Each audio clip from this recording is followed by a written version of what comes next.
Bonjour et bienvenue à cette seconde rencontre de Place et Posture de la littérature québécoise en ligne. C'est un projet de communauté de pratique virtuelle qui avait commencé en présentiel et qui se continue en ligne.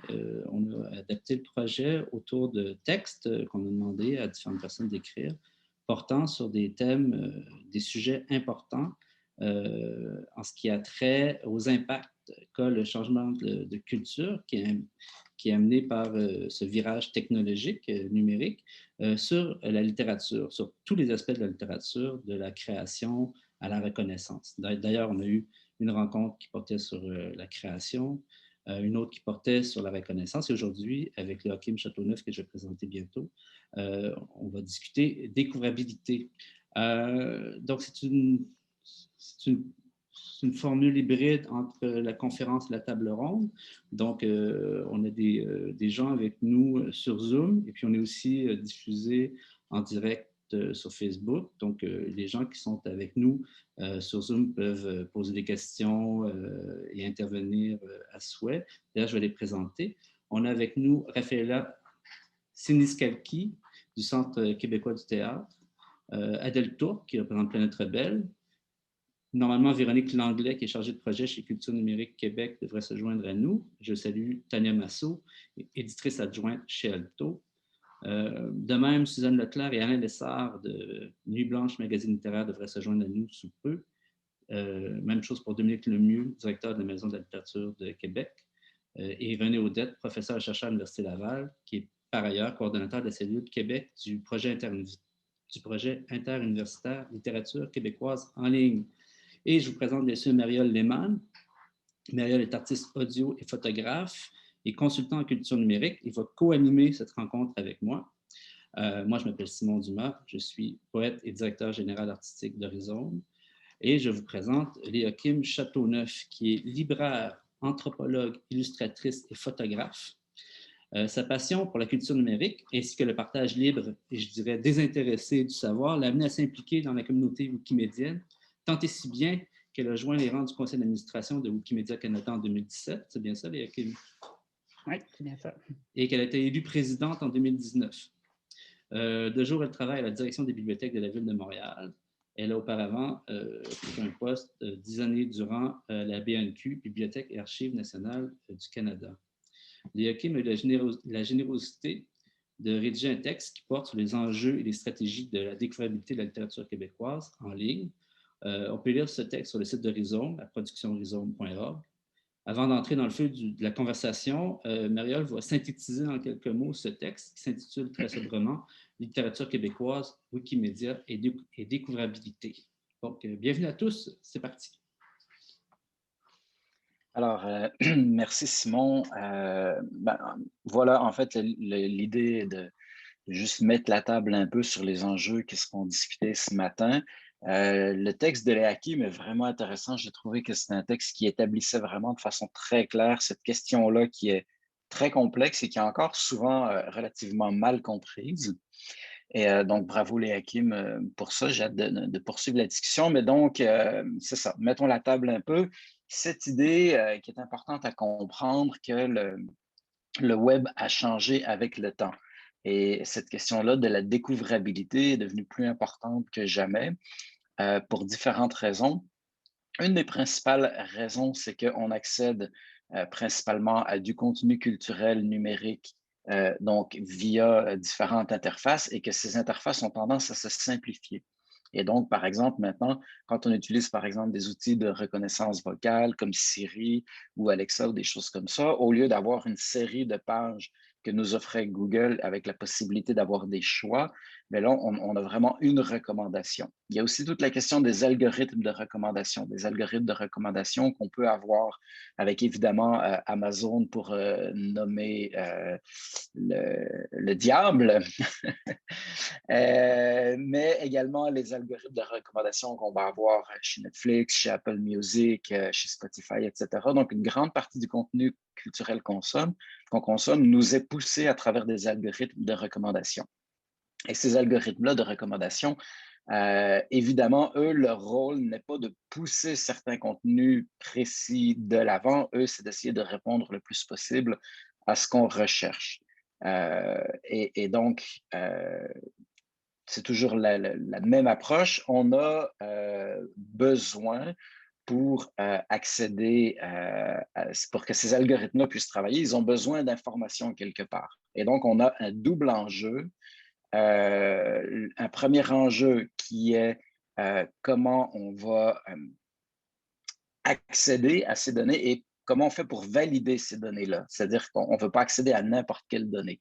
Et donc, c'est là que vient en jeu Wikipédia, Wikimedia, etc., parce qu'on a là une banque de données qui est absolument idéale pour les robots de ces algorithmes-là, pour faire ce qu'on pourrait appeler du data mining, aller chercher des informations. Et parce que c'est un projet collectif, c'est un projet sur lesquels on a un certain niveau de rigueur. On n'est pas dans un projet commercial qui essaie de pousser quelque chose de l'avant. Donc, on a toute une assurance de validité des données qui est là. Ce qui fait que Wikimedia se retrouve souvent une des premières, sinon la première source pour certains de ces algorithmes-là. Maintenant, il y a d'autres enjeux dont on parlera un peu plus tard, c'est-à-dire que, évidemment, il peut y avoir beaucoup d'informations sur Wikipédia, Wikimedia, etc., mais tout ça fonctionne quand c'est corroboré par d'autres sources également, et évidemment, quand les contenus culturels qu'on veut qu'ils soient découvrables, eh bien, se retrouvent identifiés aussi par différentes métadonnées. Donc, si on parle de livres spécifiquement, ben on veut avoir une idée de quel type de littérature c'est, qui est l'auteur, d'où il provient, etc. Toute une série de données qui vont au-delà de l'objet culturel lui-même, qui nous permet de le positionner et de le mettre en relation avec d'autres objets culturels qu'on aura consultés précédemment, par exemple. Une chose importante sur laquelle on reviendra aussi dans le texte, les Hakim nous parle beaucoup de l'importance de la communauté, parce que je pense que c'est vraiment le fondement principal de Wikimedia, cette idée qu'on a quelque chose qui est alimenté, qui est maintenu par une communauté. Et c'est vraiment, pour moi, un très, très bel exemple de l'aspect collectif et collaboratif du numérique. Et donc, dans Wikipédia, si vous voulez, on ne peut pas soi-même aller mettre des entrées. Et quand on a un auteur, évidemment, ou un artiste quelconque, ou une personnalité quelconque, et qu'on veut justement bénéficier de la découvrabilité que ça peut nous donner, on aimerait bien avoir une entrée sur nous, mais on ne peut pas nous-mêmes aller mettre une entrée. Il faut espérer que quelqu'un le fasse à notre place. Et donc, ça implique aussi que il faut rendre l'appareil. On ne peut pas avoir ce miracle-là, donc ça n'arrive pas tout seul. Donc, on reparlera de ces questions de communauté-là. Et ensuite, bon, on a des explications aussi un peu plus loin dans le texte sur les différents projets phares de Wikimedia. Et ça serait intéressant de revenir là-dessus. Donc, Wikipédia, Wikimedia, Wikidata, etc. Essayer de peut-être clarifier ça. Beaucoup de gens ont tendance à avoir une certaine confusion autour de ces différents termes. Les Hakim nous fait donc une revue de ça pour clarifier tout ce qui existe là. Et elle nous parle finalement de différents projets québécois en découvrabilité parce qu'il y a plusieurs projets qui sont là déjà depuis un moment, notamment le projet de la Cinémathèque québécoise, le projet avec le Musée national des beaux-arts, le Milieu des arts de la scène est en train de travailler aussi sur un projet très, très important au sujet de la découvrabilité, là, par exemple, du théâtre, de la danse, etc. Donc, elle nous parle aussi de ces différentes initiatives qui existent en collaboration avec Wikimedia pour justement faire en sorte que le contenu culturel québécois se trouve indexé sur cette plateforme-là et donc que ça bénéficie pour sa découvrabilité générale sur le web. On nous parle aussi dernièrement des 5 étapes pour se lancer dans Wikimedia, parce que comme je vous l'expliquais, eh bien, s'il s'agit d'un projet collaboratif dans lequel il est bon de s'impliquer, donc ben, comment on fait pour s'impliquer, par où ça commence, qu'est-ce qui se passe, etc. Et donc, on termine là-dessus avec ces 5 étapes-là pour se lancer dans Wikimedia.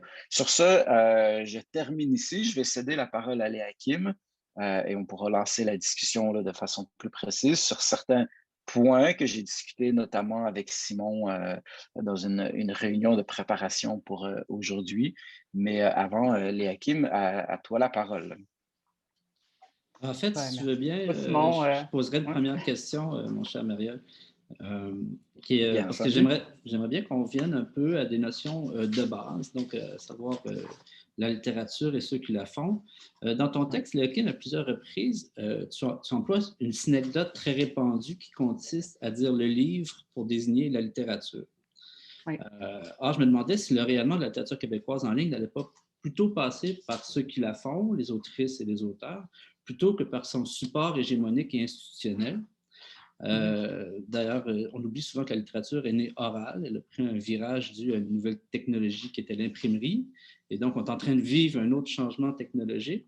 Je me demande là s'il n'y a pas une opportunité de faire rayonner la littérature plutôt à travers une revalorisation de la figure de l'auteur, puis peut-être même, pourquoi pas, de sa parole dans l'espace public. Puis je ferais remarquer par ailleurs qu'il est plutôt rare qu'un article Wikipédia porte sur un livre spécifiquement, ça porte en général sur les auteurs.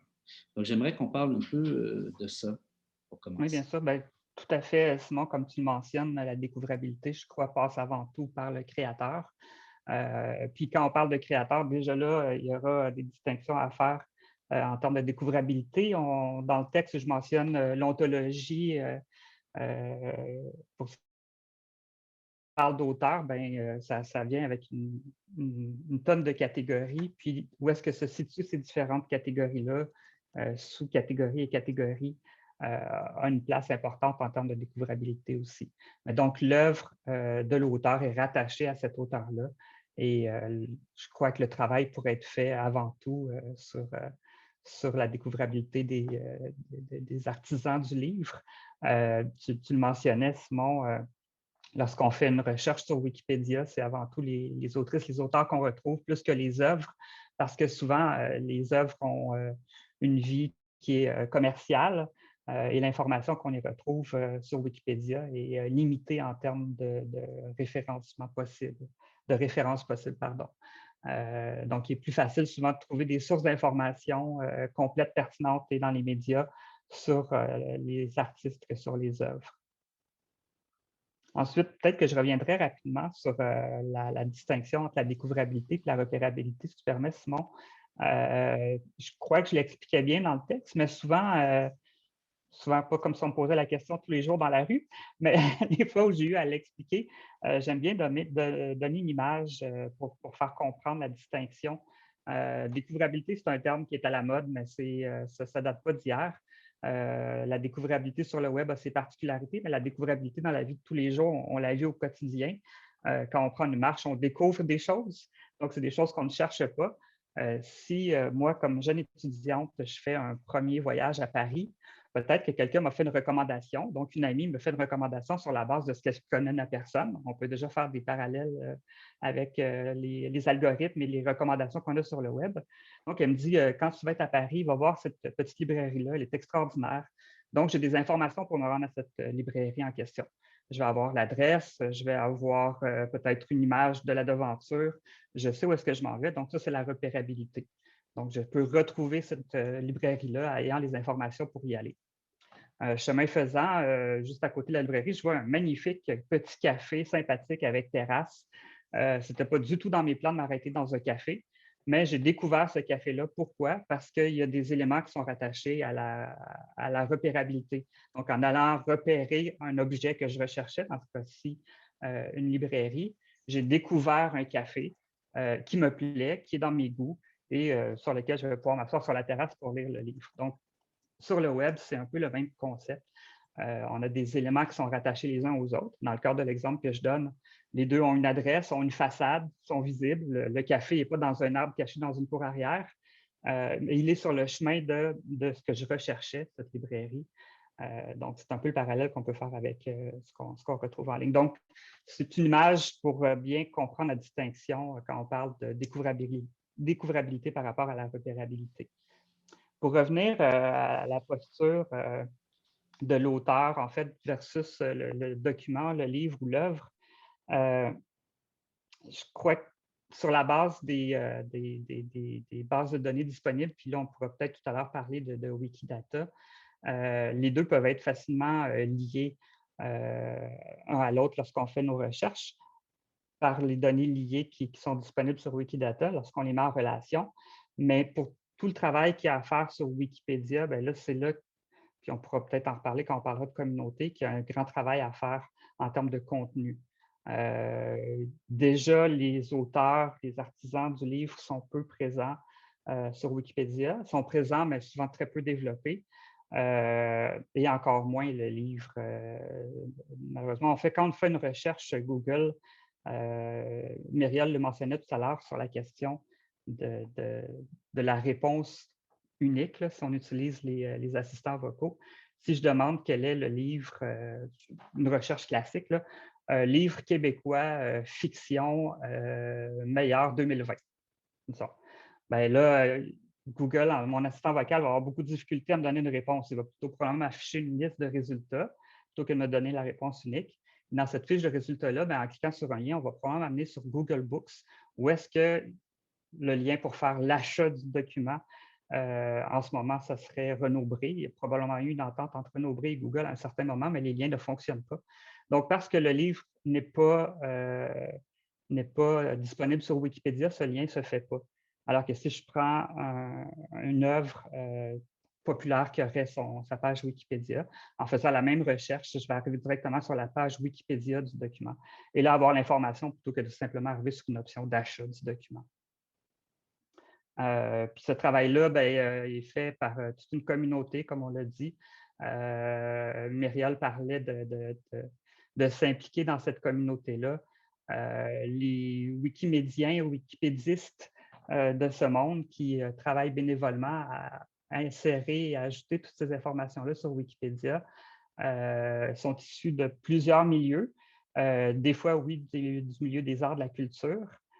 Mais si on prend le portrait général de la personne qui contribue à Wikipédia, elle vient souvent d'autres milieux qui ne sont pas nécessairement rattachés directement à la culture et aux arts. Donc, qui de mieux placé pour écrire sur les arts et la culture que des gens qui y sont, qui évoluent dans ces domaines-là. Ça permet d'avoir une vision qui est plus en lien avec les réalités de ce milieu-là. Bon, on a parlé de chemin et de communauté. Donc, si je reprends ton analogie. Je m'écarte, hein, je pars dans tous les sens. Non, ben c'est parfait. Ben, c'est ça une discussion.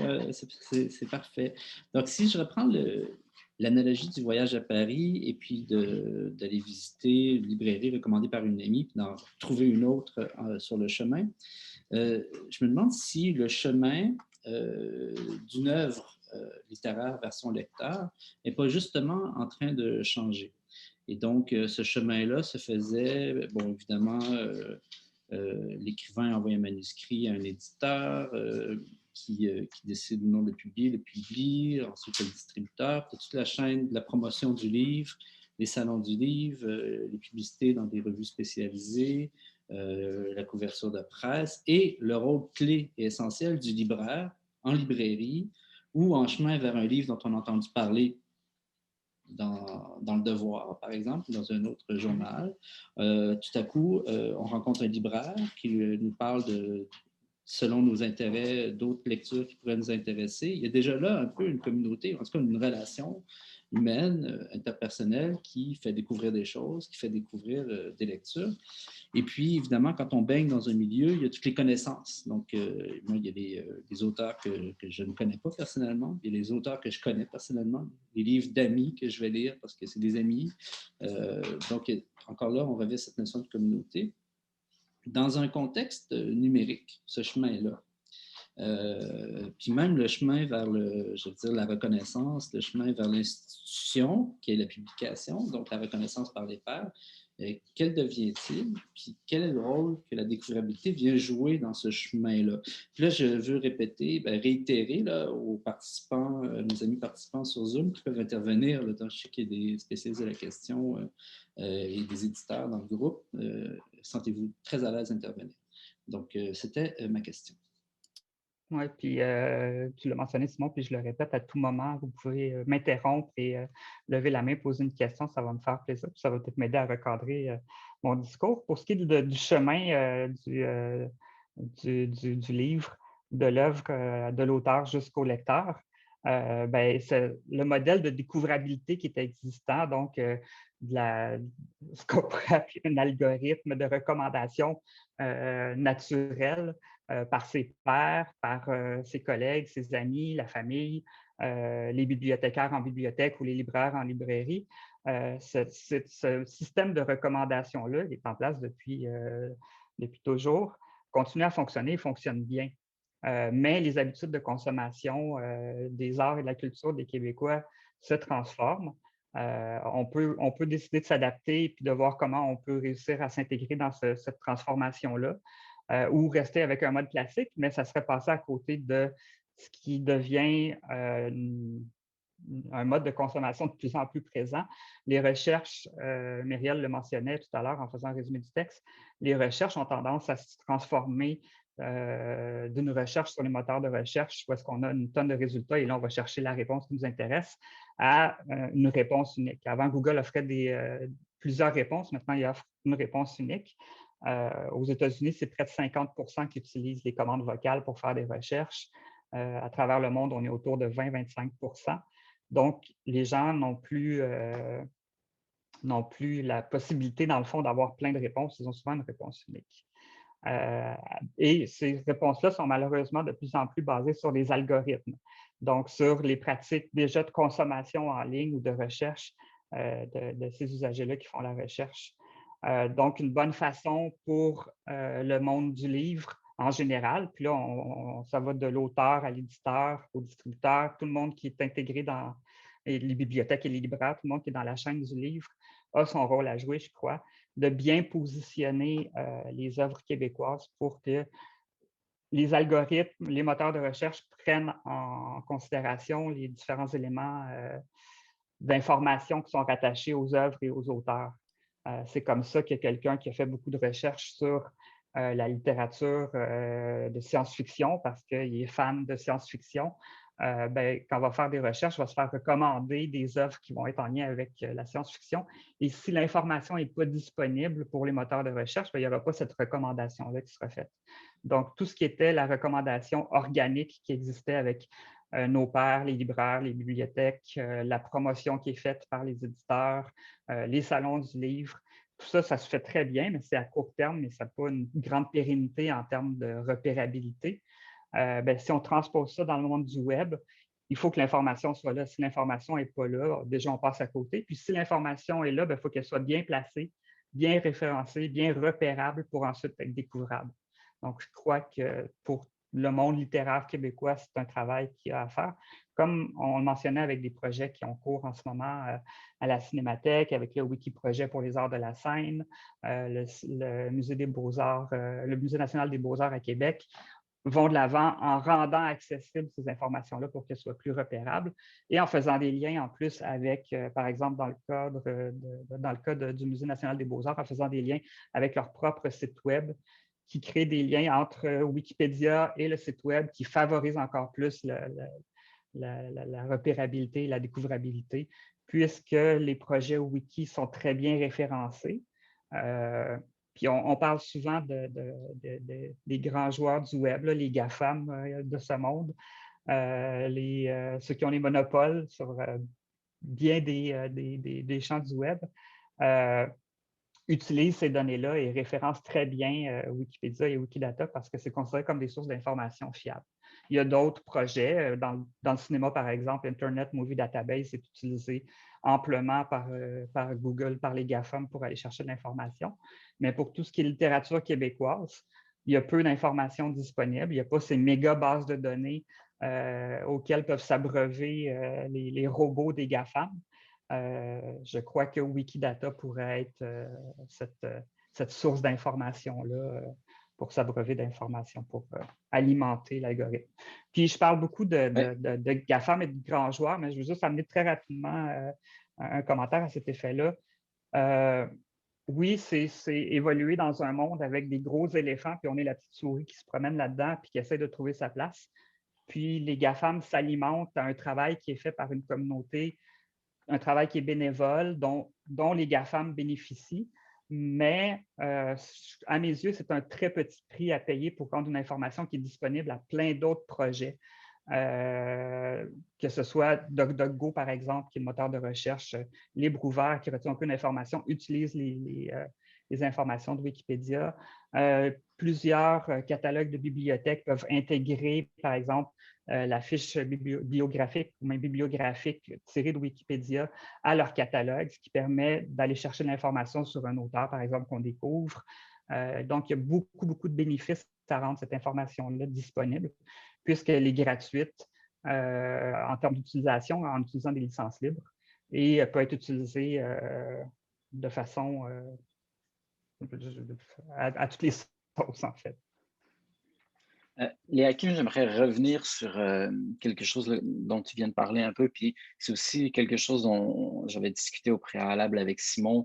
En fait, deux éléments qui sont reliés. Le premier, c'est cette question des données, parce que souvent, quand on parle de découvrabilité, le secteur culturel, la question qui arrive, c'est qu'est-ce qu'on peut faire? Puis Simon avait donc cette question de est-ce qu'il faudrait qu'on ait une base de données pour le secteur de la littérature, etc., québécois. Puis ma position, puis j'aimerais avoir ton avis là-dessus, mais j'ai une idée un peu de ce que tu risques de répondre, mais ma position était de dire, plutôt que de développer une base de données propriétaire qui serait maintenue par un organisme quelconque, qu'il faudrait donc réfléchir déjà à une architecture, une infrastructure, etc. Il me semble beaucoup plus pertinent d'investir de l'énergie dans ce qui existe déjà, qui est un réel projet collaboratif. Et donc, de mettre de l'énergie à mettre ces données-là dans Wikimedia ou Wikidata plutôt que sur une base de données propriétaire. Ça, c'est un premier point. Puis l'autre chose où je veux m'en aller aussi, c'est justement dans le qu'est-ce qu'on peut faire. Il faut comprendre que, et encore là, tu me diras si ma compréhension est correcte et si tu penses que ça a du sens, mais les informations sur Wikimedia doivent être liées à d'autres choses. Et parce que toute la question de l'évolution du web, mettons, quand on parle du web sémantique, on parle donc de ces données liées, de ces données structurées, le fait que, oui, l'information, elle va être là, donc, sur Wikimedia, mais il faut qu'elle soit disponible ailleurs et les algorithmes font les liens entre les deux. Donc, il y a notamment toute la question qui se travaille, par exemple, du côté des arts de la scène, où on va intégrer les balises de schéma sur par exemple, des spectacles pour que les robots soient capables de faire des liens plus facilement. Et donc, il y a cette deuxième partie-là de dire, on met premièrement de l'énergie à inclure le secteur de la littérature québécoise pour qu'il soit référencé correctement dans Wikimedia, mais on fait également des liens sur nos propres sites web pour que tout ça se connecte ensemble. Est-ce que tu peux développer un peu plus là-dessus? J'ai l'impression qu'on est vraiment comme dans du B à bas de la découvrabilité, mais souvent, c'est ça aussi que les gens essayent de comprendre. Qu'est-ce que je peux faire et où est-ce qu'on peut, quelle action on peut entreprendre là, pour s'aider là-dedans? Oui, il y avait deux questions dans le fond dans ta question, mais les deux sont liées. La question des bases de données. Il y a déjà beaucoup de bases de données qui existent, qui souvent sont propriétaires, appartiennent à des institutions, des organismes. L'UNEC, par exemple, a sa base de données des membres de l'UNEC, où est-ce qu'on retrouve plein d'informations pertinentes qui pourraient alimenter un projet comme Wikidata ou même Wikipédia, avec les dates de naissance, la bibliographie complète, de l'information qui est encapsulée dans une base de données sur un site web qui ne peut pas nécessairement être récupéré par les robots. Dans les faits, on l'a vu par le passé, il y a des grands joueurs comme Google qui ne se gênent pas pour aller voler de l'information à droite à gauche. Il y a une grande part de brouillard autour du fonctionnement du scrapping, du web scrapping de Google, comment ils vont chercher l'information, puis où est-ce qu'ils la récupèrent. Puis, du point de vue légal, souvent, une information qui est un fait est considérée comme une donnée libre. Donc, si je dis aujourd'hui le ciel est bleu, c'est un fait. De dire que le ciel est bleu, je ne peux pas le mettre sous copyright. Après, c'est discutable. Donc, d'avoir une base de données propriétaire, ça amène un frein parce que, comme tu le disais, Myriel, toute la question du web sémantique, c'est des données ouvertes et liées. À partir du moment où les données ne sont pas ouvertes et ne sont pas reliées avec d'autres données, avec d'autres sites web même, on est un peu en dehors de la découvrabilité. On on travaille en vase clos. Ce travail-là se fait déjà depuis plusieurs années. Je donnais l'exemple de la base de données de l'UNEC, mais on peut penser à tous les éditeurs qui ont leur liste d'auteurs, leur liste d'intervenants. Il y a plein de données qui sont rassemblées, regroupées, organisées, qui existent, mais elles sont rarement en relation les unes avec les autres. À travers un projet comme Wikidata, ben, ce que ça permet, c'est de verser l'information ou de la créer dans Wikidata, mais ensuite de pouvoir la récupérer pour l'utiliser sur son site web, par exemple. Donc, la même base de données, je vais revenir encore à la base de données de l'UNEC parce qu'elle est assez grosse, elle est quand même, il y a pas mal d'informations. Bien, cette même base de données-là, si elle a été créée sur Wikidata, elle pourrait avoir exactement le même impact sur le site web, donc de permettre de rechercher une information et de la retrouver sur le site web. Mais étant liée à Wikidata, ces informations-là pourraient être utilisées par d'autres institutions, par des catalogues de bibliothèques, comme je le disais, pourraient être utilisées à travers le monde, même dans d'autres langues, parce qu'il y a plein d'informations qui sont factuelles. Nom, prénom, date de naissance, lieu de naissance, c'est des informations qui peuvent être utilisées dans toutes les langues. Wikidata, justement, permet ça, étant une métabase de données qui est multilingue. On le voit quand on fait la recherche de différents auteurs. Il y a des pages web qui existent des fois en croate. Puis pourquoi il existe en croate? C'est juste que quelqu'un avait l'information, a démarré une page Wikipédia et un auteur québécois se retrouve avec une page en croate sur Wikipédia, mais pas dans d'autres langues.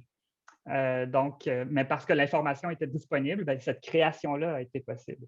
Donc, on peut imaginer plein d'autres cas d'espèces où est-ce que la page Wikipédia existe en français, mais parce que l'information est disponible sur Wikidata, ça permet de la créer rapidement dans d'autres langues sans avoir nécessairement beaucoup d'informations pour la créer. D'ailleurs, j'apporte une distinction.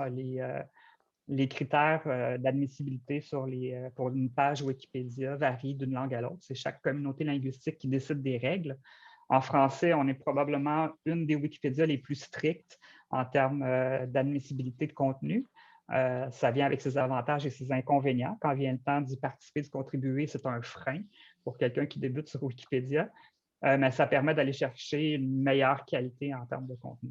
Mais dans d'autres versions linguistiques, le contenu peut être minime, sans référence, et ça tient la route. Ce qui m'amène peut-être une petite parenthèse sur les robots. Quand la donnée est existante sur Wikidata, des robots peuvent simplement prendre cette donnée-là et construire un texte sur la base d'algorithmes et d'intelligence artificielle, avoir quelques phrases pour dire Simon Dumas, auteur québécois, né à, je ne sais plus où. Saint-Anselme. Saint-Anselme, telle date. Et ensuite avoir la liste des œuvres publiées parce qu'elles sont disponibles sur Wikidata, puis on a déjà un début de page Wikipédia. Donc, un robot pourrait faire ça. En français, la communauté, en anglais aussi, je crois, a dit non, on ne veut pas ça, on veut continuer à garder le travail humain derrière la création de pages, bien que ce soit un style qui est encyclopédique, qui est basé sur des références et factuelles. On pourrait penser que ça donne peu de place à la créativité. Je n'ai pas créé des tonnes de pages dans la vie, mais il y a quand même un travail créatif dans le fait de créer quelque chose d'encyclopédique. Puis je pense que c'est nécessaire que ce soit les humains qui conservent cette part de création-là. Il y a une question de Tania? Oui, tout à fait. Nous, on s'était lancé chez Alto dans un chantier grâce à la présence de merveilleux stagiaires pour essayer justement de mettre plus d'informations sur les fiches Wikipédia de nos auteurs. Puis, en parallèle de ça, on s'était beaucoup fait expliquer l'importance des mots-clés. C'est-à-dire qu'un roman, c'est peut-être plus difficile à promouvoir sur Internet parce que ça n'a pas un sommaire, ça n'a pas une table des matières précises. Et comment faire savoir à la personne, par exemple, qui adore les romans qui se passent au bord de la mer, que mon histoire, drame familial, roman choral, se passe justement au bord de la mer. Et ma question, c'est de savoir, Wikipédia, c'est génial. Souvent, on va avoir une liste pour les auteurs quand même connus, des titres, mais ça s'arrête souvent là. Souvent, on est un titre, une date de parution, parfois le nom de l'éditeur, parfois les prix prestigieux, mais on n'est pas très raffiné dans qu'est-ce que contient ce titre. Alors, je m'excuse vraiment pour le bruit de fond. Le télétravail, c'est la joie avec les enfants à la maison. Donc, j'arrête là ma question, mais est-ce qu'il y aurait des pistes pour rendre plus qualitatives ces données qu'on voudrait mettre sur Wikipédia? Ouais. Ben, là, entrent en ligne de compte les métadonnées. Les métadonnées sont présentes sur Wikipédia, sont utilisées. Souvent, ça va aller avec les catégories, les portails.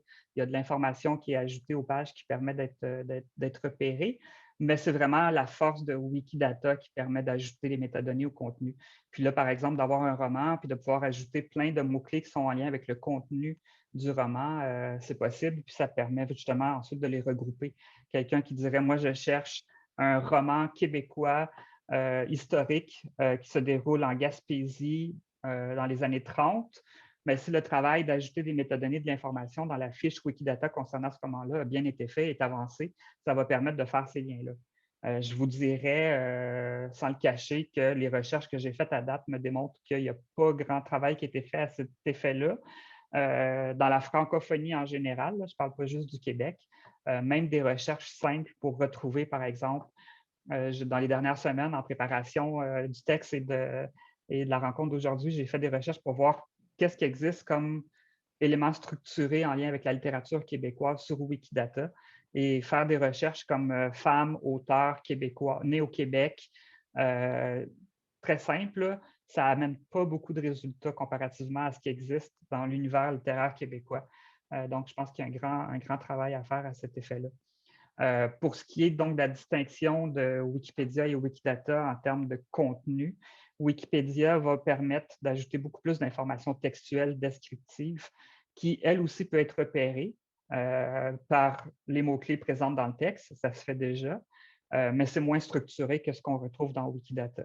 Donc, si on prend l'exemple d'un roman, on peut avoir la page Wikipédia avec le descriptif, avec le résumé, avec, comme Tania le mentionnait, les distinctions, des informations qui sont factuelles, mais sous forme de texte.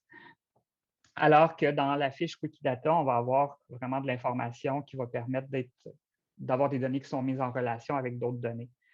Chacun des éléments qui est ajouté est rattaché à la fiche du roman, mais peut être mis en relation avec une autre fiche, un autre élément. Un exemple qu'on donne souvent, puis là, je sors du monde littéraire, mais sur Wikidata, on peut faire des recherches aussi précises que pouvez-vous me mettre une ligne du temps de toutes les conjointes de présidents américains ayant les yeux bleus de la fondation des États-Unis jusqu'à aujourd'hui. Puis parce que le travail d'ajouter ces informations-là, la couleur des yeux d'une personne, a été fait, ça permet de retracer ces informations-là. Ensuite, on peut le transposer au monde littéraire, puis imaginer, pouvez-vous me retrouver toutes les autrices québécoises nées à Montréal entre 1950 et 1980, ayant écrit de la poésie. Puis là, on aurait le florilège de créatrices ayant existé dans cette période-là. Mais pour ça, il faut que l'information, évidemment, ait été ajoutée dans Wikidata dans ce cas-ci. Deux questions, Léa Kim. Je suis le spécialiste des doubles questions. Mais ça me fait penser, donc justement, tu disais que dans le milieu de la littérature, c'est quelque chose qu'on a constaté aussi avec Simon, il y a très, très peu de données qui sont déjà présentes. Quelque part, c'est un avantage parce que s'il y a un travail qui se fait dès maintenant, ça pourrait donner un certain avantage à du contenu québécois versus d'autres contenus francophones, par exemple. Tout à fait, oui, tout à fait. C'est-à-dire qu'on n'est pas en retard là, actuellement. Non. Comme ce serait le temps de prendre le lead. Ben, c'est un univers qui est en expansion. Là. Wikidata, c'est le projet, il y a 5 ans, presque personne n'en parlait. Depuis 2-3 ans, c'est le projet qui a le vent dans les voiles. Donc, les institutions culturelles, les milieux culturels se l'approprient de plus en plus. La Cinémathèque l'a fait. Dans le cadre des arts de la scène, c'est en train de se faire également. Donc, pour la littérature, oui, il y aurait tout à fait moyen de bien positionner la littérature québécoise si on ajoute l'information et on prend le temps de faire ce travail-là. En ce moment, je parlais de web scraping, là, les GAFA de ce monde qui vont chercher l'information. Ils vont chercher l'information à droite, à gauche parce qu'elle n'est pas disponible dans les sources d'information qu'ils privilégient habituellement. Wikidata et Wikipédia étant majoritairement utilisés pour ce type d'information-là. Donc, s'il y avait des projets au Québec qui prenaient de l'avant d'ajouter ces informations-là sur Wikipédia, mais sur Wikidata aussi, ça positionnerait très bien le monde de la littérature québécoise.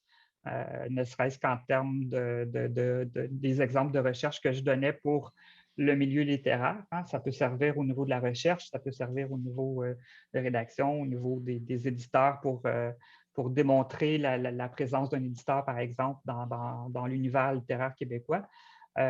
Mais ensuite, récupérer également par les moteurs de recherche, ce qui favorise énormément le référencement et la repérabilité et ultimement la découvrabilité. Est-ce que tu peux nous préciser peut-être pour le besoin de tout le monde un peu les distinctions entre Wikipédia et Wikidata, parce que je pense que Wikipédia n'a plus besoin de présentation, c'est très clair pour tout le monde, mais peut-être préciser un peu justement pour qu'on cerne bien qu'est-ce que Wikidata, à quoi ça sert, etc. Ouais. Ben, je vais quand même si tout le monde connaît bien Wikipédia, je vais quand même en parler un petit peu, au moins pour parler du fait que le travail qui est fait sur Wikipédia depuis déjà 20 ans cette année est fait par des bénévoles, est évolutif, est un bêta perpétuel au niveau de l'information qu'on y retrouve. Il a parfois été dit que Wikipédia manquait un peu de finesse dans son contenu, que l'information qu'on y retrouvait n'était pas toujours optimale, pas toujours véridique même. Ce travail-là, comme je dis, est en évolution depuis 20 ans, c'est énormément amélioré. Et c'est une des forces de Wikipédia d'avoir un contenu qui est très rapidement mis à jour, qui est très rapidement modifiable. Puis en termes de qualité, les preuves ont été faites là, ces dernières années que le contenu qu'on retrouve sur Wikipédia est de plus en plus de meilleure qualité avec le temps parce qu'il y a de plus en plus de gens qui sont impliqués pour ajouter l'information, la mettre à jour et s'assurer justement qu'il y a une qualité au niveau de cette information-là. Puis pour tout ce qui est l'univers de la littérature québécoise sur Wikipédia, si on va voir des pages d'auteurs, si on va voir des photos, il y a tout un travail à faire. Ça en est gênant. Comme présidente de Wikimedia Canada, je suis gênée quand je vois les photos de certains auteurs sur Wikipédia. Des exemples comme Louise Côte-Noire ou Sylvain Trudel. C'est des photos de paparazzi qui sont de très mauvaise qualité, qui ne devraient pas se retrouver sur Wikipédia. Mais si ce n'est pas pris en main par le monde littéraire, par la communauté de la littérature au Québec, c'est d'autres personnes qui le font et qui parfois, malheureusement, le font mal. Là, je parle de photos, mais ça peut être en termes de contenu aussi. Il y a des pages d'autrices, d'auteurs québécois qui sont très peu développées, qui gagneraient vraiment à être développées alors que l'information est là, est disponible. Il faut juste qu'il y ait des gens qui s'y attardent. Je le mentionne dans le texte. Si on regarde les articles Wikipédia de qualité qui sont considérés, il y a une gradation. Il y a des articles Wikipédia généraux, il y a des articles qui sont bons, puis il y a des articles de qualité qui, là, sont vraiment très développés, reliés au monde de la littérature. Il y en a un seul, c'est Émile Nelligan. Et pas la majorité, mais je crois que c'est autour de 40 ou 45 des pages, ça porte sur le hockey. Parce que les gens qui contribuent à Wikipédia, qui ont mis de l'énergie à développer les pages, dans leurs intérêts, si je regarde les pages les plus développées au Québec en dehors des pages de qualité, c'est le hockey, la religion, les municipalités, des pages qui sont très, très, très développées, mais parce que c'est en lien avec les intérêts des gens qui contribuent. Donc, s'il y avait plus de gens du milieu de la culture, des arts qui s'intéressaient à Wikipédia et qui s'y impliquaient, ça viendrait bonifier la qualité de l'information qu'on y retrouve. Ensuite, c'est un saut à faire de se dire qu'on fait un travail qui est bénévole, qui demande temps, énergie, pour lequel la seule rétribution qu'on a, c'est le travail qu'on fait collectivement d'améliorer la découvrabilité et la présence si on prend la littérature québécoise, de cet univers-là sur le web en général. Je trouve que c'est déjà pas mal quand même comme rétribution de se dire qu'on contribue à ça.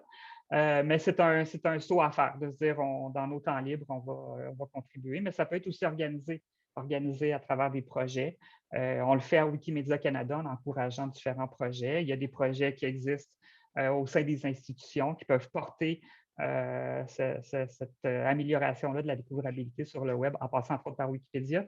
Il y a les Wikiclubs comme le Wikiclub Croissant Boréal qui s'est formé dernièrement en Abitibi, qui permet de vraiment mettre de l'avant le contenu régional.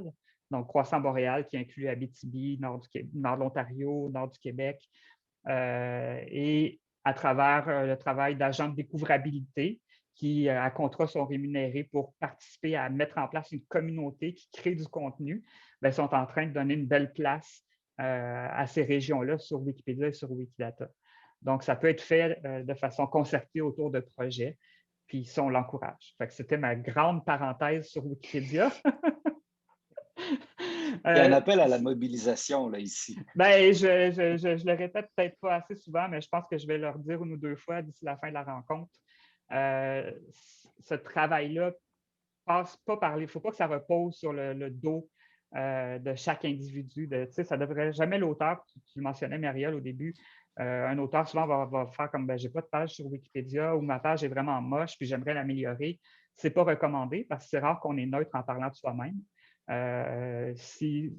Juste en termes d'accessibilité, juste en termes d'avoir une communauté qui accepte le fait qu'on écrive sur sa propre personne, ça ne passera pas. Mais s'il y a un travail concerté qui est fait, soit des éditeurs qui le prennent en main, avec la neutralité toujours. Hein. Quand je dis les éditeurs, c'est pas on va travailler que sur nos auteurs, on devrait contribuer à un travail collectif qui porte sur toute une communauté. Un éditeur qui décide de se lancer dans un projet de découvrabilité sur Wikipédia et Wikidata ne devrait pas crier sur tous les toits « je vais travailler sur mes auteurs et sur mon catalogue », devrait dire qu'il contribue à un projet collectif pour l'ensemble de la littérature québécoise. Ensuite, oui, on peut mettre des forces plus axées sur différents aspects, mais ça reste un travail de communauté. Donc, je m'écarte encore. Pour revenir à l'information qu'on retrouve sur une page Wikipédia si on est un auteur, cette charge-là de devenir découvrable et repérable ne devrait pas reposer sur la personne même, mais sur la communauté. Dans le texte, je disais qu'il y a déjà toute une communauté existante de wikipédistes, wikimédiens, wikipédiens, on peut les appeler de toutes sortes de façons. J'aime bien wikipédiste parce que c'est neutre.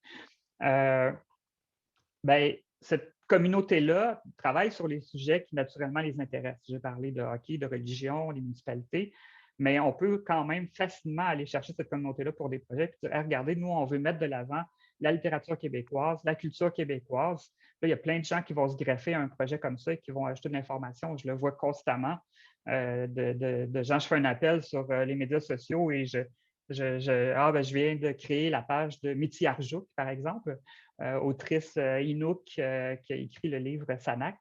Très rapidement, il y a des gens de la communauté qui vont venir ajouter de l'information, contribuer à la page et la bonifier.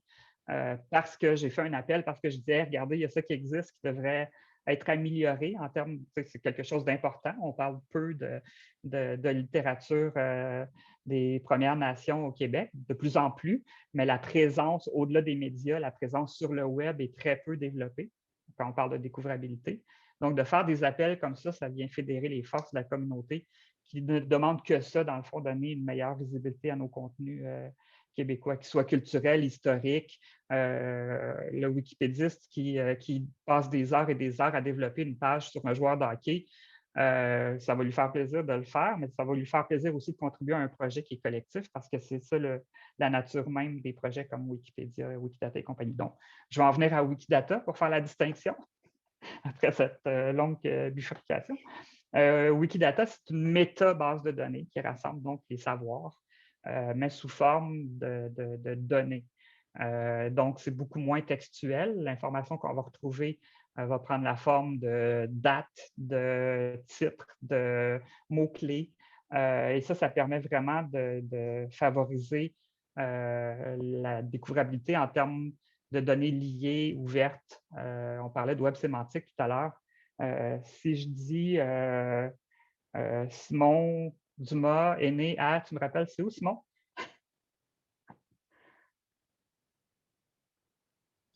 Saint-Anselme, de Bellechasse.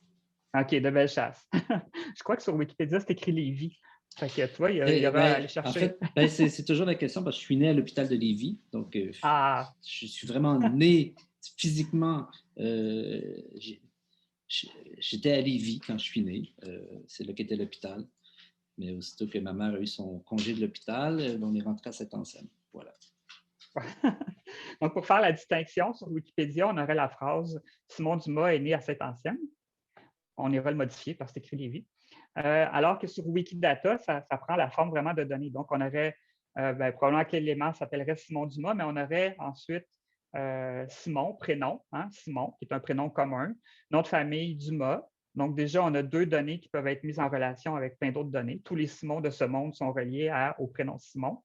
Même chose pour Dumas. Tous les noms de famille Dumas sont reliés à Dumas, dans la fiche Wikidata de Simon Dumas. Je m'excuse, Simon, je te prends comme exemple, mais je trouvais que ça donnait bien. Et ensuite, on aurait lieu de naissance. Donc, lieu de naissance qui est encore là, qui est catégorisé, on pourrait dire, dans Wikidata. Et là, Saint-Anselme, qui est un élément existant pour dire municipalité du Québec située dans la région de la Rive-Sud de Québec, je comprends bien. Donc, ces 3 éléments-là peuvent former une phrase, mais sont aussi 3 éléments distincts qui peuvent être mis en relation avec plein d'autres éléments. C'est comme ça que je pourrais dire, là, plus loin dans la fiche Wikidata, on aurait là, parce que je suis stressé, j'oublie le nom, pas profession, mais occupation, on aurait auteur. Bien là, je pourrais dire, trouve-moi tous les auteurs qui sont nés à Saint-Anselme. Puis déjà, j'aurais un regroupement possible à faire pour aller chercher l'information qui est disponible ailleurs. C'est comme ça donc que ces données-là, mises en relation, permettent de, créer, oui, des requêtes, d'alimenter des algorithmes, puis ensuite d'améliorer la découvrabilité. Donc, Wikidata est vraiment une grande banque de données qui peuvent être structurées, mises en relation, ouvertes en CC0, donc qui peuvent vraiment être utilisées même à des fins commerciales pour le développement d'applications, par exemple. Dans les hackathons, il arrive souvent qu'il y a des propositions du type on va faire une application qui fait en sorte que quand je me promène dans Paris, disons, de façon géolocalisée, je vais avoir les lieux où se déroule tel passage d'un roman, par exemple. Mais toute cette application-là qui reposerait sur les données de Wikidata, il faut que l'information soit disponible dans Wikidata pour permettre ce développement-là. Je parlais de métadonnées tout à l'heure. On pourrait avoir encore là des champs qui permettraient d'aller chercher beaucoup plus d'informations que juste des informations de base. Je ne sais pas si ça répond un peu à la distinction entre Wikipédia et Wikidata. Oui, tout à fait, c'est clair. Et ça me fait penser donc, parce qu'on parle de données ouvertes, donc librement utilisables, une organisation, par exemple comme l'UNEC, pourrait décider de rentrer ces données dans Wikidata et d'y référer pour sa propre utilisation plutôt que d'avoir une base de données propriétaire. À Oui, partir tout du à moment fait. où, évidemment, c'est des données qui sont pertinentes. Oui, il y a des données qui, sur Wikidata, demandent de plus en plus d'être référencées. Par exemple, la date de naissance, on va dire, c'est quoi ta source d'information pour dire que telle personne est née telle date. Souvent, le lien va se faire avec VIAF, le grand catalogue des vedettes d'autorité. Quand un auteur fait le dépôt légal, une des premières questions sur le formulaire de dépôt légal, il y a le nom de l'œuvre, par exemple, là, puis prénom, nom, date de naissance. À partir du moment où on inscrit la date de naissance de l'auteur dans le catalogue, dans le formulaire de dépôt légal, cette information-là rentre dans les catalogues et dans les vedettes d'autorité.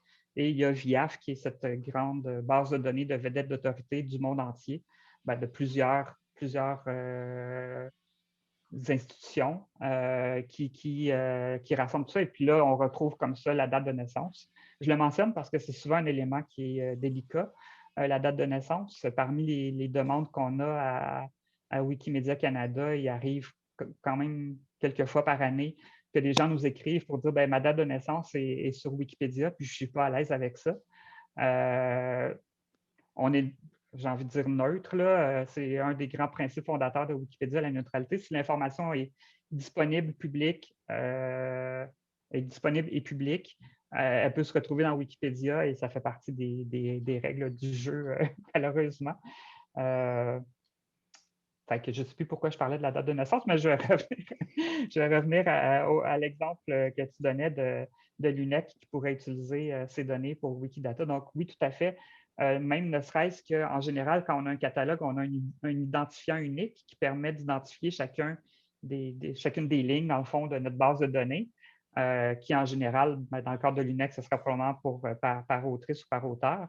Bien, cet identifiant unique-là, ça pourrait être aussi basique que juste verser l'identifiant dans Wikidata. Et là, ça fera un lien déjà avec le catalogue. Donc, sans même avoir à verser l'information dans Wikidata, on pourrait faire un lien entre notre catalogue et l'élément Wikidata existant pour un auteur ou une autrice. Fait que ça, ce serait comme le niveau 0.01 de faire un lien entre Wikidata et notre catalogue. Ensuite, on peut aller plus loin et dire, ben, nous, on va verser la majorité de l'information qu'on a sur Wikidata. Puis, plutôt que d'entretenir notre propre catalogue, on va entretenir les fiches Wikidata qui vont nous permettre d'avoir un catalogue à jour. Mais en plus, on a l'apport de toute la communauté qui va contribuer à ces fiches Wikidata-là, qui viennent ajouter de l'information à notre catalogue sans même qu'on ait à faire le travail.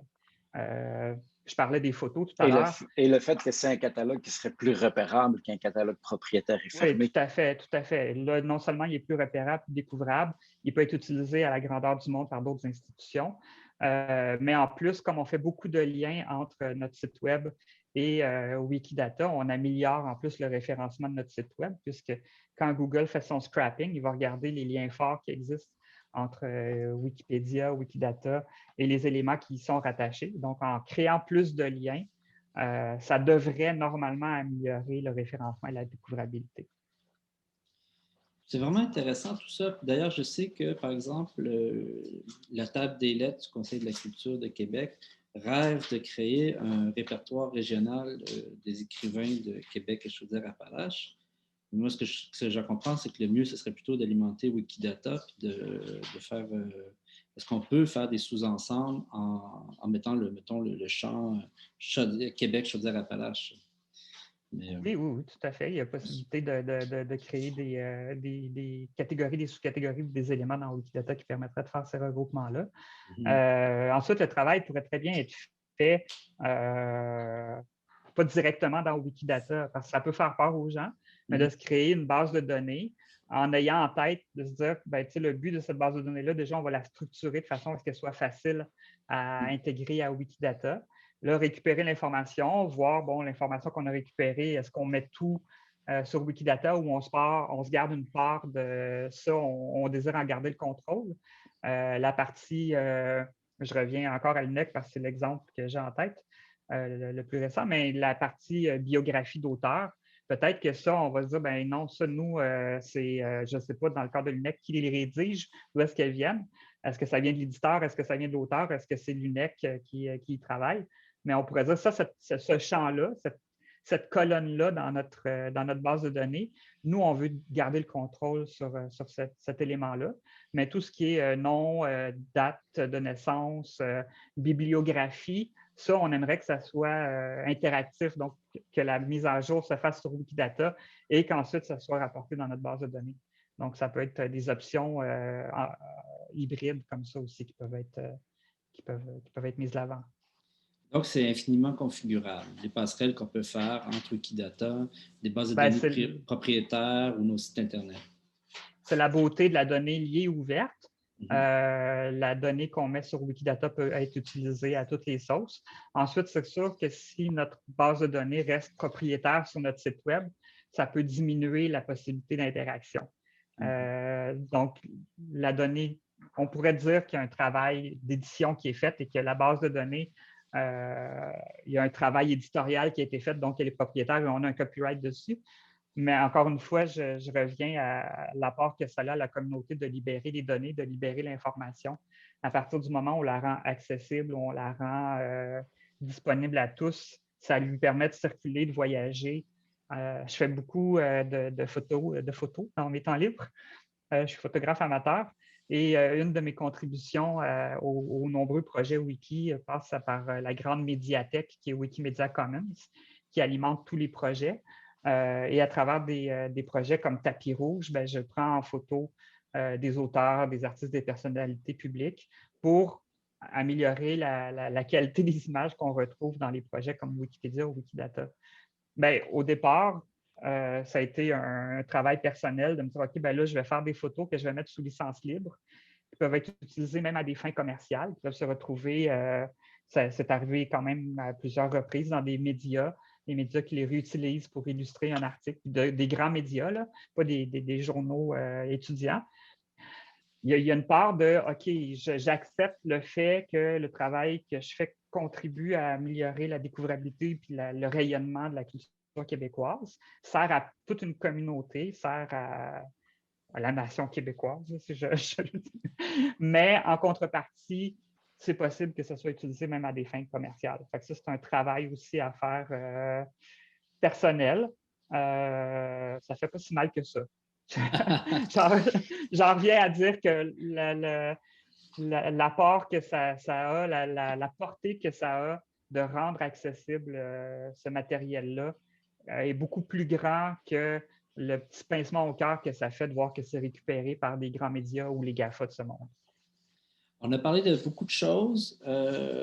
En début de discussion, on a beaucoup parlé des robots, des GAFAM et de ces algorithmes qui essaient de prédire notre comportement commercial, si je puis dire. Et puis, en fin de discussion, on a beaucoup plus parlé de communauté parce qu'évidemment, ce vaste espace virtuel et télescopé qu'est Internet n'est pas peuplé que d'algorithmes et de robots. Il y a des personnes aussi qui sont à la base de ça. Il y a des communautés qu'on qualifierait d'intérêt, qui ne sont pas des communautés géographiques comme c'est le cas sur la topologie normale. Et donc, c'était vraiment... Et linguistique, des communautés linguistiques, exactement. On n'a pas beaucoup parlé des critères de notoriété de Wikipédia en matière de littérature francophone qui sont décidés par la communauté linguistique dont la masse critique démographique se situe surtout en France. Ouais. Ça aurait pu être un autre sujet. Mais j'étais bien content qu'on parle de communauté. Puis il me semble, moi, que là où la littérature et les œuvres littéraires québécoises deviennent découvrables en premier lieu, ce serait dans cette communauté de gens qui aiment la littérature et qui contribuent à la renseigner, à faire des recherches sur les auteurs, à échanger des informations entre elles. Il y a déjà là une première strate d'échange qui se situe au niveau humain. Et ça, c'est vraiment intéressant. Puis je trouve ça important de le souligner. Donc là, on est à la période de questions. Donc, j'invite les gens qui sont présents, ou même sur Facebook, hein, si vous laissez des questions dans les commentaires, on va les poser à Léa Kim. Donc, faites-nous part de vos questions, s'il y en a. OK. Raphaëlla, est-ce que tu veux la poser de vive voix? OK, donc, ouais. Ben, alors, je ne sais pas si je l'ai très bien formulé dans la rapidité du moment, mais j'aurais aimé savoir s'il y a un portrait commun dans l'identité d'un wikidatien et d'un wikipédien. Autrement dit, est-ce qu'on parle du même type d'utilisateur qui contribue à ces deux projets de la Fondation Wikimedia? Et dans les cas où il y a une diversité, on peut tracer une diversité, comment pourrait-on favoriser un plus grand engagement citoyen dans la contribution d'un Wikidata? Puisque Wikidata, comme vous l'avez dit tout à l'heure, peut être moins textuel, peut être plus facilement intelligible par un robot que par un être humain, selon les champs d'expertise et d'intérêt des personnes. Il y a bien évidemment des personnes qui se penchent sur la donnée ou qui sont issues des domaines qui leur permettent d'avoir une relation à la donnée qui est plus fluide, mais ce n'est pas le cas de tout le monde. Donc, pourtant, Wikidata est très important aussi pour faire ressortir les contenus de Wikipédia. Donc, comment faciliter cet engagement citoyen? Est-ce qu'il y a des exemples, si l'on veut, de médiation culturelle quelque part qui passerait par l'usage de Wikidata qu'on pourrait prendre en compte pour améliorer davantage nos actions? Oui, tout d'abord, la question des types de contributeurs Wikipédia versus Wikidata. La fondation Wikimedia, qui est à la tête, dans le fond, de tous les projets comme Wikipédia et Wikidata, ne récolte pas de données sur nous, contrairement aux GAFAM de ce monde. Donc, quand il y a le temps de faire des portraits des contributeurs, c'est plus difficile. Il y a des sondages. Il y a ensuite ce qu'on constate dans la communauté. Mais déjà, mes observations personnelles, je pourrais dire, c'est que Wikipédia, comme je le disais plus tôt précédemment, permet un côté un peu plus créatif à la contribution. Étant textuel, on a plus l'impression de faire un travail créatif, même si on reste dans un cadre qui est encyclopédique. On crée un contenu qui est, à mes yeux, en tout cas, agréable à créer. Quand on tombe dans Wikidata, c'est beaucoup de la donnée. Donc là, ça devient plus comme travailler dans un fichier Excel puis rentrer des données ligne par ligne. C'est plus répétitif d'un certain sens. Ce n'est pas la même approche en termes de création. Donc, les gens qui contribuent dans les deux projets, il y a des gens qui sont très actifs tant sur Wikipédia que sur Wikidata, mais il y a des gens qui sont très actifs sur Wikidata qui le sont peu sur Wikipédia. Je pourrais dire qu'il y a quand même une distinction de gens qui sont peut-être plus habiles avec les bases de données, avec la donnée, avec l'information brute, j'ai envie de dire, qui contribuent beaucoup à Wikidata. La contribution de base à Wikidata est d'une simplicité enfantine, là. Quelqu'un de 7 ans peut facilement contribuer à Wikidata parce que c'est rentrer des données dans un champ factuel tout simple, là. Date de naissance, on écrit la date. Puis, il y a beaucoup plus de souplesse en ce moment sur Wikidata que sur Wikipédia, où est-ce que les normes de la communauté, comme je le disais, sont rendues relativement sévères, ce qui fait que c'est beaucoup plus facile de faire des gaffes ou de se faire supprimer du contenu sur Wikipédia par rapport à Wikidata. Donc, déjà, il y a cette distinction-là à faire. Mais ensuite, en termes de médiation, quand vient le temps de contribuer à Wikipédia, c'est déjà bien établi. Il y a des ateliers qui se font depuis des années. Les institutions sont habituées d'offrir de la formation et d'accompagner les gens dans la contribution à Wikipédia. Dans Wikidata, c'est en développement. Puis le défi réside justement dans le fait de rendre ça, j'ai envie de dire, glamour et sympathique, de contribuer à Wikidata. Là, heureusement, il y a une grande part de ce travail-là qui peut être fait de façon automatisée.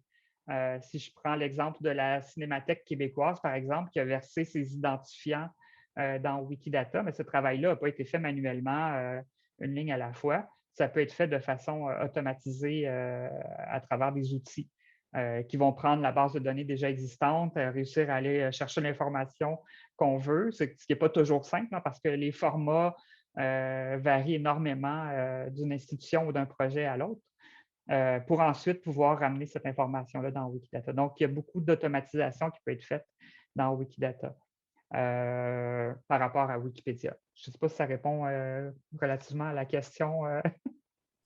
Oui, ça répond à la question. Puis, comme il y en a une autre qui surgit de ça, donc je ne sais pas si je peux la poser. Oui, vas-y. Après, on a une question qui vient de Facebook. Oui, parfait. Je voulais donc savoir, puisque disons, Wikidata nous donne une marge d'automatisation qui est plus grande par rapport à Wikipédia, quelle est la valeur ajoutée de l'action humaine dans Wikidata? Le choix qu'on fait de quelle donnée va être présente. Donc, il y a j'ai envie de dire un choix éditorial qui est fait en termes d'information de ce qu'on va ajouter. Mais il y a aussi tout le travail humain de communauté qui est fait en arrière-plan pour décider, ne serait-ce par exemple d'ontologie, comment on va définir et structurer les données pour un champ comme la littérature québécoise, par exemple. Bien, il y a des gens qui vont s'impliquer pour proposer des décisions, puis ensuite en venir à une architecture de la donnée qui va permettre de bien la regrouper, bien la rassembler.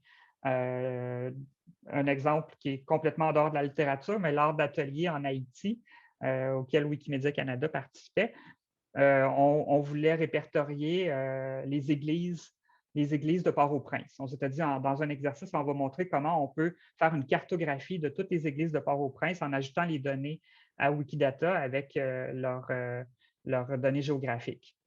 Bien, dans Wikidata, très rapidement, on a constaté que Église, c'est facile de faire l'erreur entre Église-institution, Église-bâtiment. église, lieu de culte. Donc là, il faut faire un choix. Qu'est-ce qu'on va choisir pour définir le bâtiment, donc vraiment l'édifice qu'on veut mettre sur la carte?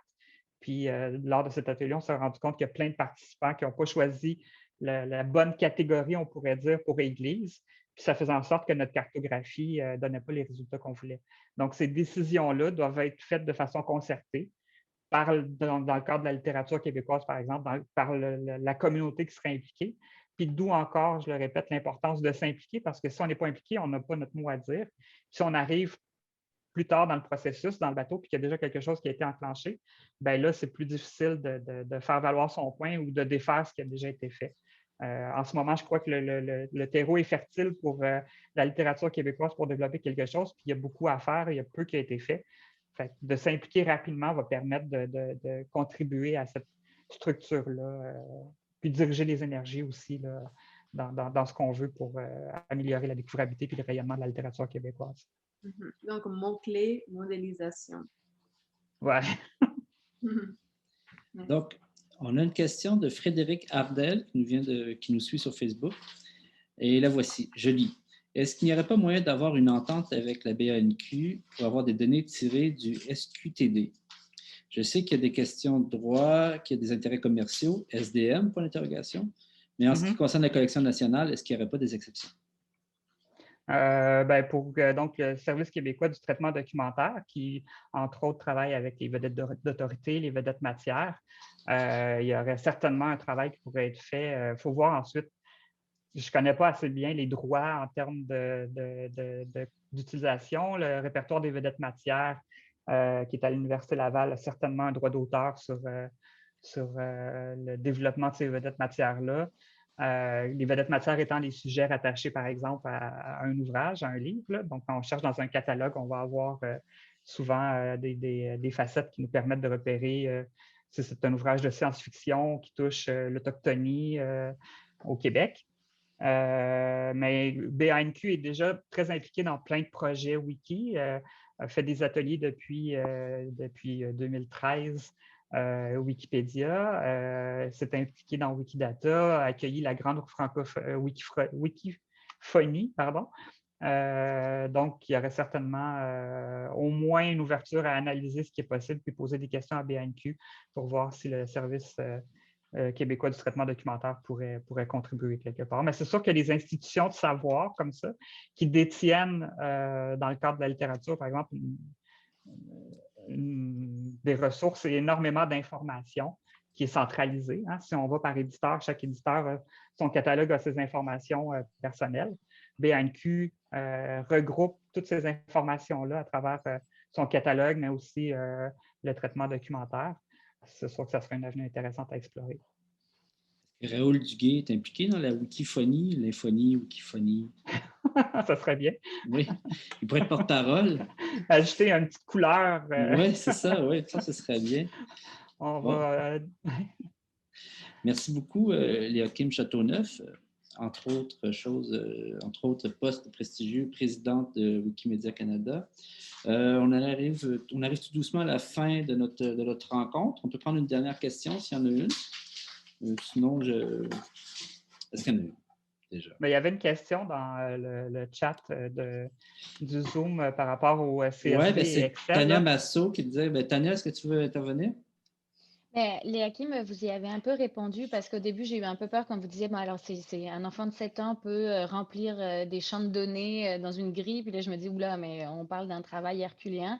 Mais vous avez mentionné que pour les organismes qui ont déjà des bases de données établies, si justement il y a un travail en amont avec une communauté pour se mettre d'accord sur quels sont les champs qu'on veut remplir, c'est quoi la priorité, qu'est-ce qu'on veut faire découvrir à travers ces données, eh bien, on peut envisager de bâtir je dis CSV ou Excel, là, vous m'excuserez, je ne suis pas informaticienne, donc je ne vais pas m'attarder, mais c'est donc, ce que je comprends, possible de transférer énormément de données assez rapidement et avec quand même un peu plus de souplesse que quand on remplit une fiche Wikipédia où on a toujours un petit risque de censure, débat, retrait des informations, parce que documenter, enfin, prouver la date de naissance de, je dis n'importe quoi, 1000 auteurs, c'est quelque chose d'impossible dans une base de données, en tout cas à mes yeux. Donc, ça a l'air plus souple.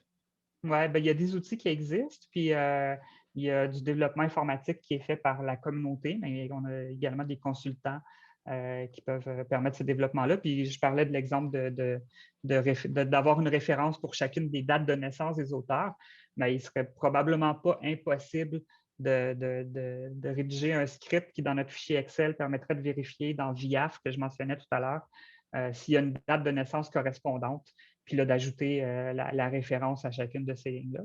Mais de travailler avec un fichier Excel, c'est quelque chose. Je ne sais pas si c'est la meilleure approche. Probablement que justement, je ne suis pas une chercheuse de données ou je ne suis pas informaticienne. Il y a des gens qui sont spécialisés dans la meilleure façon de téléverser en masse les données dans Wikidata. Ici, au Québec, on a Pierre Chauffet, par exemple, on a Antoine Beaubien, Simon Villeneuve. Il y a des gens qui sont des spécialistes de Wikidata qui pourraient probablement mieux y répondre. Mais un projet sur lequel j'ai travaillé, c'était dans un fichier Excel où est-ce que j'avais mis différents champs d'information par ligne pour ensuite pouvoir les verser dans Wikidata de façon automatisée avec des outils existants. Là. Merci beaucoup.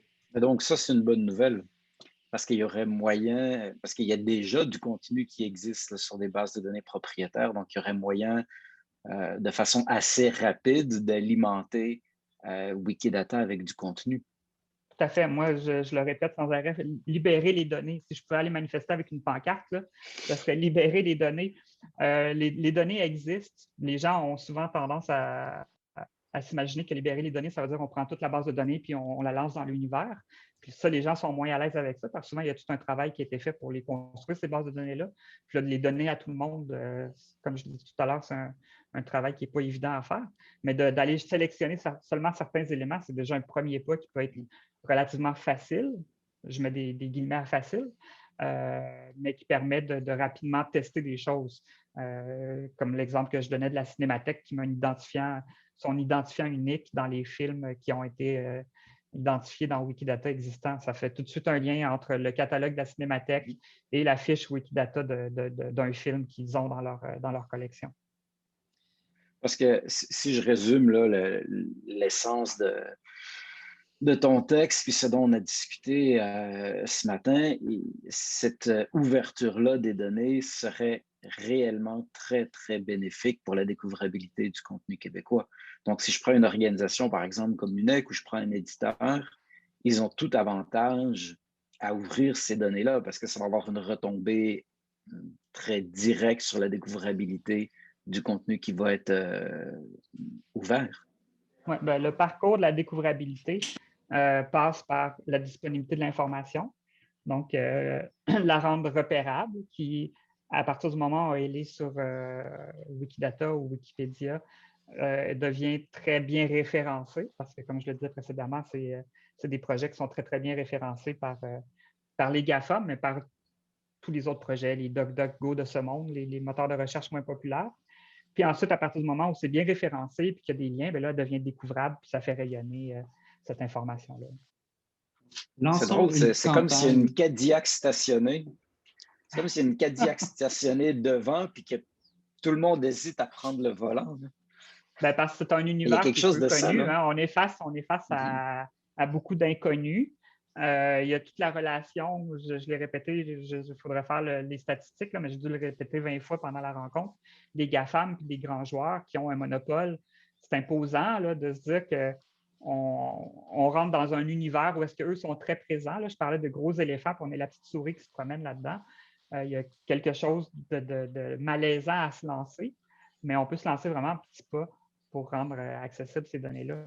Peut-être que oui, il y a une belle Cadillac qui est devant, puis on hésite à prendre le volant, mais la route est inconnue, peut-être sinueuse, puis on ne sait pas exactement où est-ce qu'elle va nous mener. Mais dans tous les cas, on devrait avoir un beau paysage.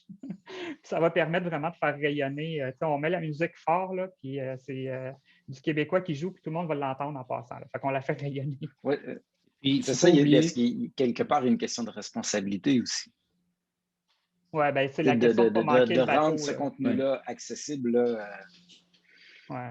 Moi, ma crainte, puis je ne sais pas si elle est fondée, puis on verra avec le temps, c'est que pour un de mes mandats principaux à Wikimedia Canada et personnel, c'est de faire rayonner, oui, le Canada, mais le Québec et la francophonie. On s'est donné des objectifs en termes, entre autres, de francophonie canadienne. Et si on ne le fait pas, si on ne prend pas les devants, puis là, quand je dis nous, c'est les communautés. Puis les communautés sont multiples, puis sont, j'ai envie de dire, intersectionnelles, là, sont reliées les unes aux autres.